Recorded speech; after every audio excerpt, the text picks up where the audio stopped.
1950 नागरिकता के जितने भी प्रावधान है इसी डेट से लिया गया है, ठीक है, 26 जनवरी 1950 से लेकर। एक चीज लिख लो नहीं तो कंफ्यूज हो जाओगे, बड़ी दिक्कत हो जाएगी। यहाँ पे लिखो फ्रॉम मतलब कौन सी डेट से, और यहाँ लिखो बिफोर। यहाँ पे जो मैं डेट लिख रहा हूँ ना, उस डेट तक नहीं, उस डेट से पहले तक, ठीक है। तो मान लो अगर किसी का जन्म हुआ, ठीक है, थोड़ा इसको और पहले लिखते हैं और स्पेस चाहिए, यहाँ पे लिखता हूँ बिफोर, ठीक है। तो 26 जैन 1950 से लेकर 26 जैन 1950 से लेकर टू कब तक बताओ? 1 जुलाई, बताओ, 1 जुलाई 1987 तक।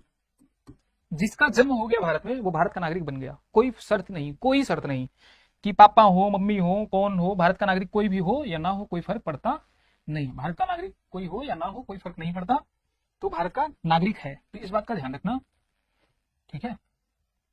तो भारत का नागरिक है इररिस्पेक्टिव ऑफ पेरेंट्स। मैं यहां लिख रहा हूं, मतलब भारत, उनके पेरेंट्स जो हैं उनकी नागरिकता भारत की है कि नहीं, इररिस्पेक्टिव ऑफ पेरेंट्स, ठीक है।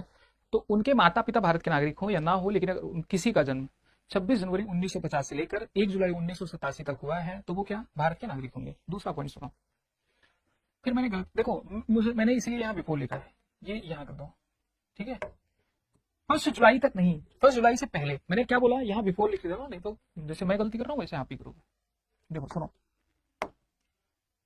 देखो, ठीक है। अब 1 जुलाई मतलब वो उससे पहले था, 1 जुलाई 1987, 1987 से लेकर 3 दिसंबर, कितना, 3 दिसंबर 2004। बस यही कुछ डेट याद रखनी है और कुछ करना ही नहीं है, ठीक है। अगर किसी का जन्म हुआ भारत में,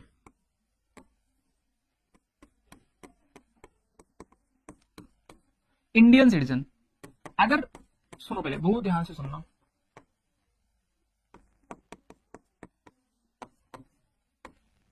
मैंने क्या बोला कि पहली कंडीशन क्या थी, एकदम सिंपल थी कि माता पिता भारत के नागरिक हो या ना हो कोई फर्क पड़ता नहीं है, बच्चे का जन्म भारत में हुआ।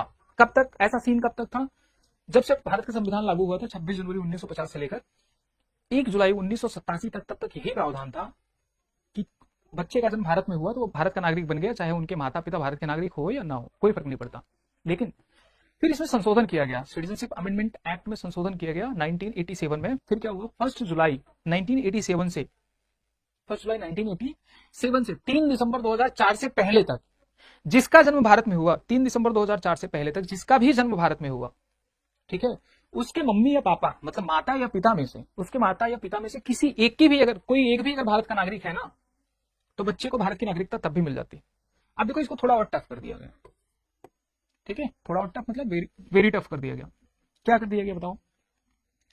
यहां पे हुआ ये कि फ्रॉम 3 दिसंबर,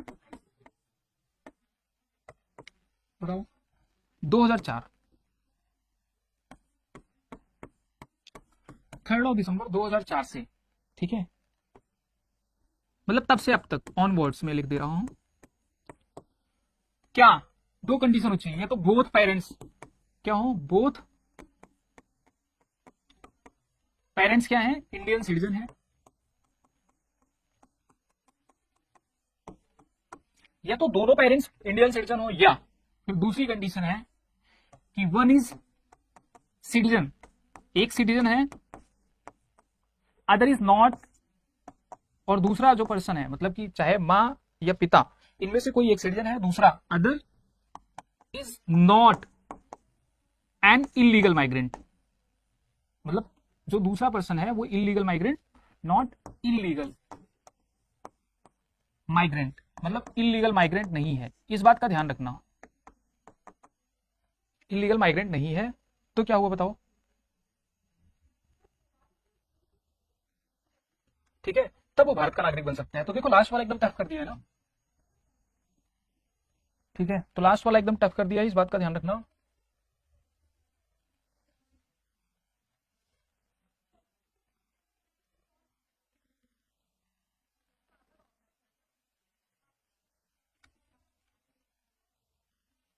ठीक है, एकदम सिंपल है और कुछ है नहीं।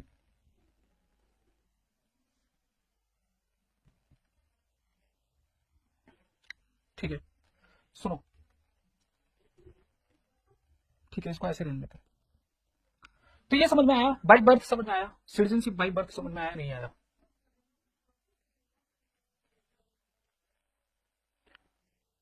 ठीक है, सिटीजनशिप बाई बर्थ समझ में आया? कुछ नहीं है, एकदम सिंपल है। मैंने बोला 26 जनवरी 1950 से लेकर 1 जुलाई 1987 तक अगर किसी भी बच्चे का जन्म भारत में हो गया तो वो भारत का नागरिक बन गया, माता पिता भारत के नागरिक हो या ना हो। ठीक है, फिर थोड़ा इसको टफ किया गया। टफ क्या किया गया? उसमें यह बताया गया कि अगर 1 जुलाई 1987 से लेकर 3 दिसंबर 2004 से पहले तक किसी बच्चे का अगर भारत में जन्म होता है तो भारत का नागरिक तभी होगा जब उसके या तो मम्मी या तो पापा, मतलब या तो माता या पिता, दोनों में से कोई एक भारत का नागरिक हो, तभी वो भारत का नागरिक बनेगा। ठीक है, और इसके बाद इसको और टफ कर दिया गया 3 दिसंबर 2004 से, कि अगर किसी बच्चे का जन्म 3 दिसंबर 2004 से लेकर, मतलब आज तक वही चला आ रहा है, 3 दिसंबर 2004 से 4 के बाद अगर किसी बच्चे का जन्म भारत में हुआ है तो वो 2 कंडीशन में ही भारत की नागरिकता प्राप्त कर सकता है। पहली कंडीशन ये कि उसके माता पिता दोनों ही भारत के नागरिक हों। दूसरी कंडीशन है कि चलो मान लो माता पिता में से कोई एक ही भारत का नागरिक है। दूसरा, इलीगल माइग्रेंट नहीं होना चाहिए। इलीगल माइग्रेंट मतलब कि मान लो कोई बिना पासपोर्ट के ही भारत चलाया, मतलब बिना वीजा के ही भारत चलाया है। ठीक है, पासपोर्ट तो उस कंट्री के लिए होता है, तो बिना वीजा के, बिना किसी परमिशन के ही भारत चलाया है, तो समझना है ऐसे, तो उसको इलीगल माइग्रेंट बोलते हैं। ठीक है, तो इलीगल माइग्रेंट ना हो। हाँ, इसमें एक चीज है, अच्छा आपको पता है जो नागरिकता संशोधन अधिनियम 2019 आया था उस पर इतना शोर शराबा क्यों हो रहा था? उतना इतना उसमें इतना हल्ला क्यों? तो उसमें इतना हो हल्ला इसलिए हो रहा था, तो उसमें एक चीज था। चीज क्या था बताओ? उसमें ये था कि 3 कंट्रीज, कौन कौन सी कंट्रीज? पाकिस्तान, अफगानिस्तान और बांग्लादेश। बस ये 3 कंट्री। ध्यान दे लो, मैं वापस से बोल रहा हूं, ऐसा नहीं कि मान लो कोई और कंट्री है, कल को ईरान है, इराक है, कोई अदर कंट्री है और वहां से कोई हिंदू है, सताया जा रहा है और वो भारत आ गया तो इलीगल माइग्रेंट नहीं माना जाएगा। नहीं, ऐसा नहीं है। ठीक है, सिर्फ इस 3 कंट्री से। ठीक है, तो बांग्लादेश, इन 3 कंट्री से 6 रिलीजन के लोग, सिर्फ 6 रिलीजन। कौन कौन से 6 रिलीजन है बताओ? ठीक है, एक तो हिंदू है, ठीक है, हिंदू है, सिख, बौद्ध, जैन, ठीक है, और उसके बाद पारसी और क्रिश्चियन। ठीक है, तो अगर ये 6 रिलीजन से रिलेटेड कोई भी पर्सन, मतलब वहां पे कोई परसिक्यूटेड है, मतलब वो तो कहने की बात है परसिक्यूटेड है या नहीं है, लेकिन एक चीज और ध्यान रखना कि ये भारत आ गए,